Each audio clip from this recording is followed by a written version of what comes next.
uAnton Britain ibhunu elihlukumeze umuntu wesifazane uNongcebo kaButhelezi lapha kwaZulu. Intokazi lena eyizamelayo ngokwempilo ihlala kuma estate aseGoli ePitoli. Intokazi lena eyehlelwe yishwa elibhlungu kakhulu yokuthi ithi ihamba ngemoto yayo ibuya emsebenzini yavele yavinjwa ibhunu la ihlisa imoto layishaya linyanya ukuthi ihlala nabantu abamhlophe kuma estate akhona ngoba bafuna ukuhlala bodwa bona. Yamshaya yamdrega ngizowafaka ama video akhona kwingwiza online njengamanje. Eyabiza security company yali ibhunu lamhlukumeza lamshaya umuntu esifazane wavula icala. Leli cala livulileyo ke ngilibikile kusomlomo weParliament umama uThokodidisa. Ngalibika enkosini yamaqade besinayo ukuthi naba belungu amabhunu eqhubeka nokujwayelana kabe ngalolu hlobo. Ngizwile ke ukuthi ke ekaJulius Malema zifikele eqathatha ePitoli ziyolwa naye lo mlungu ngalendlela ahlukumeza ngayo abantu abamnyama.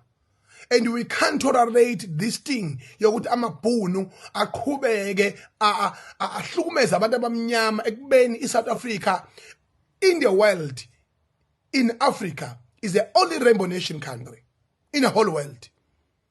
Nothing beats South Africa in terms of racial acceptance, in terms of race acceptance. Into ebuhlungu sihlukunyezwa siphinde sibandlululwe yilabo abayi-minority abafika vele behlukumeza okhokho bethu. Kodwa thina kwasungulwa into ethiwa i-rainbow nation. Is a big insult ukuthi in our government, in our security system, and abelungu basakhothanyela behlonishwe ngokungaphezulu kokwenza behlukumeza abantu abamnyama. Nongcebo Buthelezi mina njengopresident wamabhinqa njoba lolu daba lakho luze lafika kumina ningibikela ukuthi sekwenzeka ukuthi namanje kwi justice system akubonakala ukuthi kwenzakala kanjani lapha enkantolo ukuthi ngabe kuyalunga noma akakulungi. Lize lahlehla icala lakho labekwa umhla ka27 September. Ngakho ke futhi nakhona akuboshwe umuntu kahle leli bhunu leli libonakala emavidweni aliboshiwe icala lakhona liyathetha liyagqoza amabhunu yakho khake. Yabona ngibusifuna ukubhalela iAfriForum ukuthi is this the South Africa you want? AfriForum, is this the South Africa you want? As you are the most protectors of ama-Afrikaners. Nidle izwe lapha eCape Town nalibiza ngeOranje. Kwaba yeleni eSouth Africa niphakamisa amaflag enu ngendlela yenu. Naphinde futhi nadle izwe le ePitoli.